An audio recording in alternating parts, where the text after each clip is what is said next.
Hello everyone. Our today's topic is Introduction to Euclid's Geometry. Geometry के बारे में तो आपने सुना होगा। ये यूक्लिड्स ज्योमेट्री क्या है, इसे ही आज हमें पढ़ना है। देखिए ज्योमेट्री क्या होता है। Geometry is derived from the two Greek words geo and metron. Geo means earth and metron means measurement। तो सिंपली हम कह सकते हैं कि geometry is a science in which we study how can we measure earth or measurement of earth.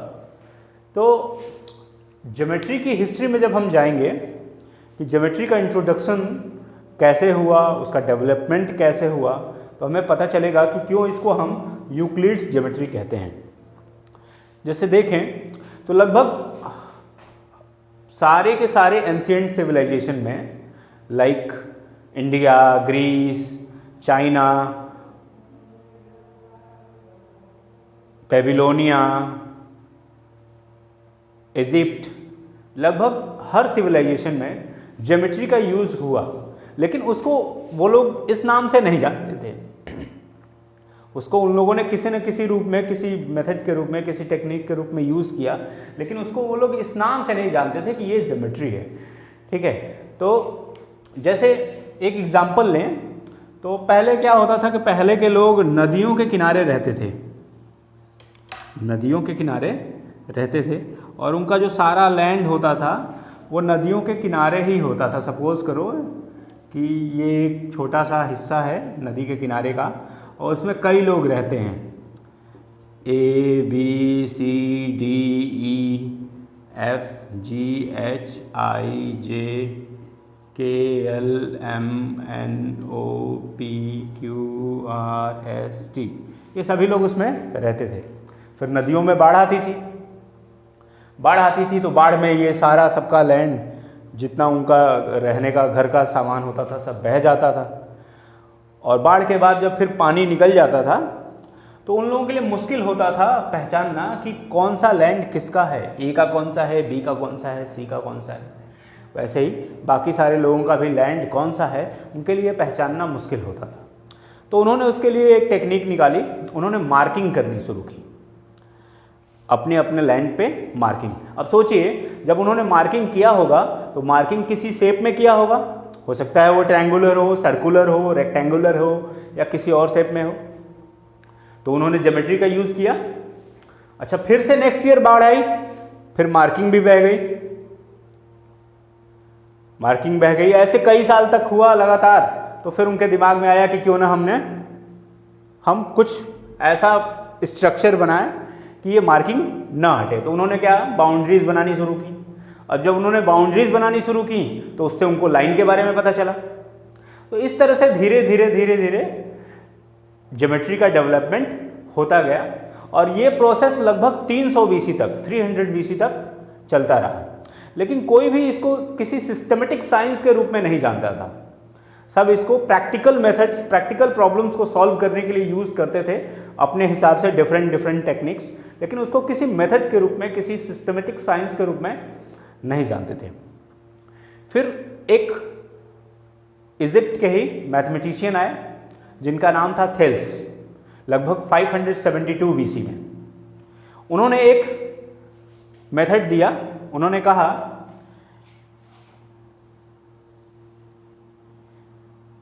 कि a line drawn through centre of the circle, a line drawn through, ये circle का centre है और ये line हमने diameter draw किया, bisect the circle into equal parts. तो वो सर्कल को क्या करता है, 2 इक्वल पार्ट में बाइसेक्ट कर देता है। ये सपोज कर लो ये 2 इक्वल पार्ट्स हैं, उसमें बाइसेक्ट कर देता है। और ईच पार्ट को क्या कहते हैं, सेमी सर्कल।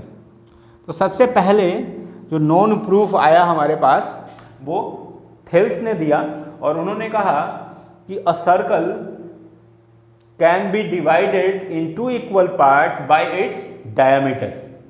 यानी अगर किसी सर्कल के सेंटर से होते हुए एक लाइन सेगमेंट ड्रॉ कर दें तो वो क्या करेगा, सर्कल को 2 इक्वल पार्ट में बांट देगा। तो इस तरह से उन्होंने दिया। फिर उन्हीं के एक शिष्य थे, उनका नाम था पाइथागोरस, जिन्होंने पाइथागोरस थ्योरम टेक्निक दी, और ऐसी बहुत सी टेक्निक्स पाइथागोरस और उनकी टीम ने मिलकर डेवलप की। लेकिन अभी भी कोई रिटन में कुछ भी नहीं था अवेलेबल। फिर इजिप्ट के अलेक्जेंड्रिया में, Alexandria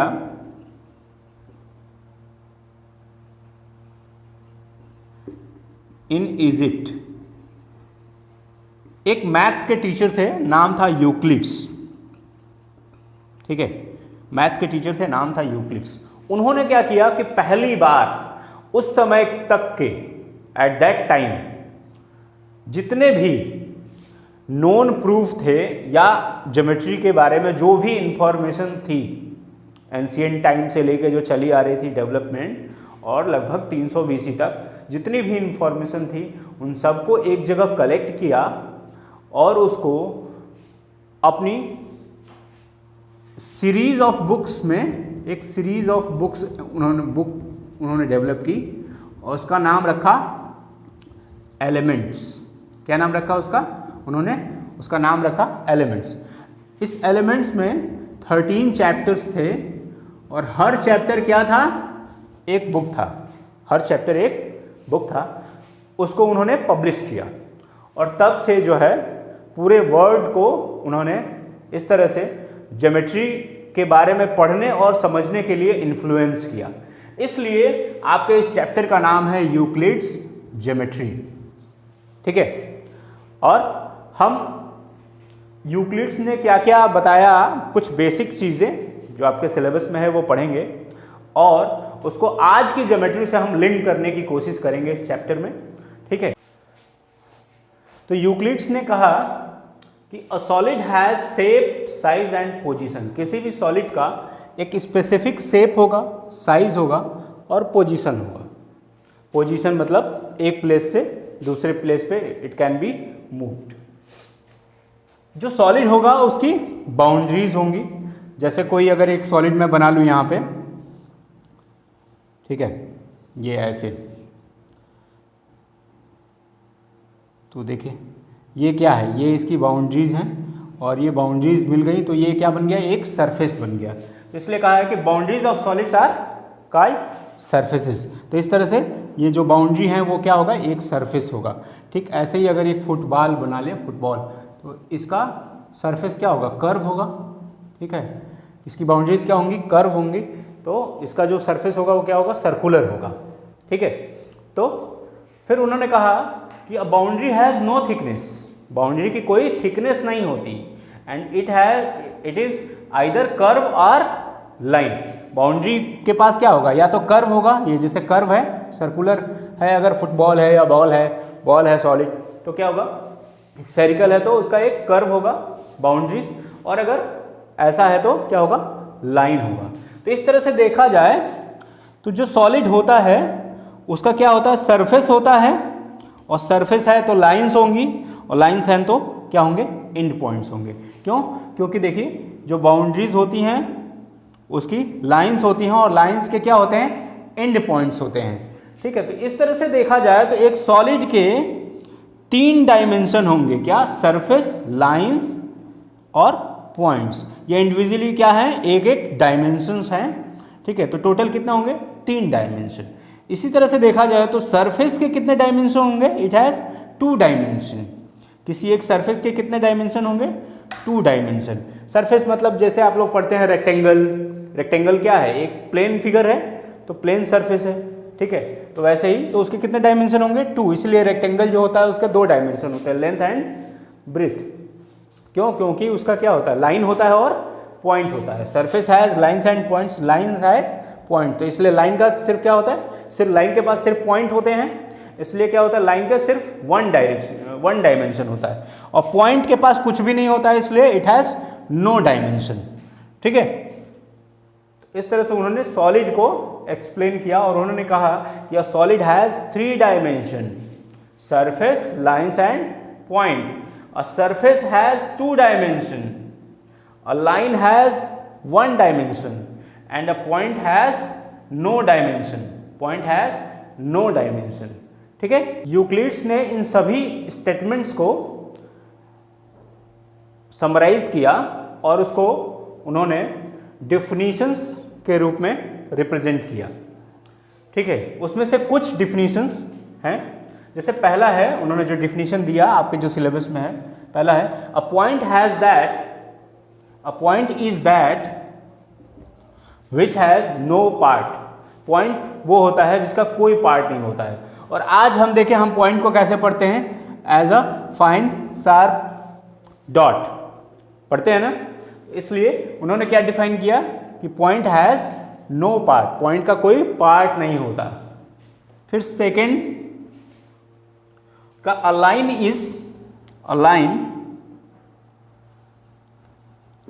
is breadthless length, breadthless length, जो लाइन होती है उसकी कोई ब्रीथ नहीं होती। ठीक है, और ब्रीथलेस लेंथ होती है, ब्रीथलेस लंबाई, यानी उसकी कोई चौड़ाई नहीं होती। ठीक है, फिर तीसरा उन्होंने कहा कि the ends of line, the ends of a line are points, यानी उन्होंने कहा कि जहां भी लाइन एंड करती है वो क्या होंगे, पॉइंट्स होंगे। जैसे ये एक पॉइंट है, जहां लाइन फिनिश होगी, जहां लाइन खत्म होगी, वो क्या होंगे, वो पॉइंट्स होंगे। फिर उन्होंने फोर्थ स्टेटमेंट दिया a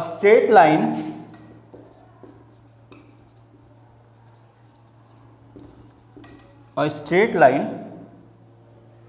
is which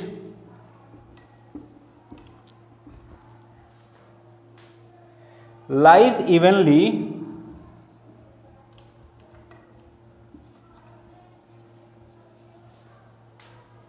with the points on itself।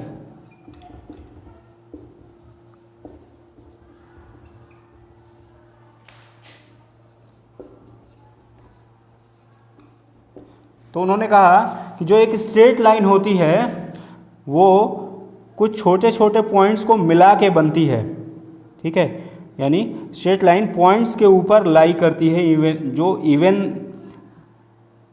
वे में ऐसे ऐसे बने होते हैं, उन पॉइंट्स के ऊपर होके लाई करती है एक स्ट्रेट लाइन। ठीक है, फिर फिफ्थ स्टेटमेंट उन्होंने दिया a surface is that, a surface is that which has length and breadth only. उन्होंने कहा सरफेस वो होता है जिसकी सिर्फ लंबाई और चौड़ाई हो, सिर्फ लेंथ और ब्रीथ हो। ठीक है, फिर सिक्स स्टेटमेंट उनका आया the edge of a surface are lines, the edge of a surface are lines. उन्होंने कहा कि जो सरफेस का एज होता है उसको क्या कहते हैं, लाइन्स कहते हैं। ठीक है, इसको नोट डाउन कर लीजिएगा। सेवेंथ और लास्ट डिफिनीशन उन्होंने दिया, लास्ट आपके लिए है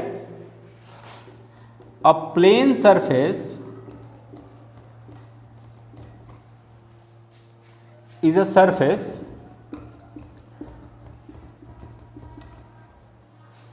which lies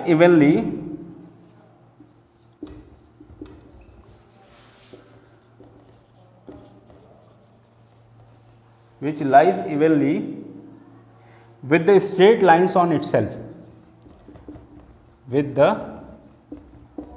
straight lines on itself। उन्होंने कहा कि जो प्लेन सरफेस होता है, ठीक है, वो स्ट्रेट लाइंस के ऊपर लाई करता है। जैसे ये स्ट्रेट लाइंस हैं, इनके ऊपर लाई करता है। ठीक है, तो इस तरह से उन्होंने कुल 23 डिफिनीशंस दिए, जिसमें से 7 जो मेन थे वो आपके सिलेबस में है। इसको आप नोट डाउन कर लेंगे अपनी कॉपी में और इसको याद कर लेंगे, क्योंकि कभी कभी एग्जाम में सातों के सातों डिफिनीशंस में से कोई भी पूछ देता है। ठीक है स्टूडेंट्स, हम नेक्स्ट वीडियो में पढ़ेंगे एक्सियोम्स और पॉस्टुलेट्स क्या होते हैं। ठीक है, अगर आपको ये वीडियो पसंद आया हो तो आप इसको लाइक करें, इसको ज़्यादा से ज़्यादा शेयर करें और सब्सक्राइब करें। Thank you.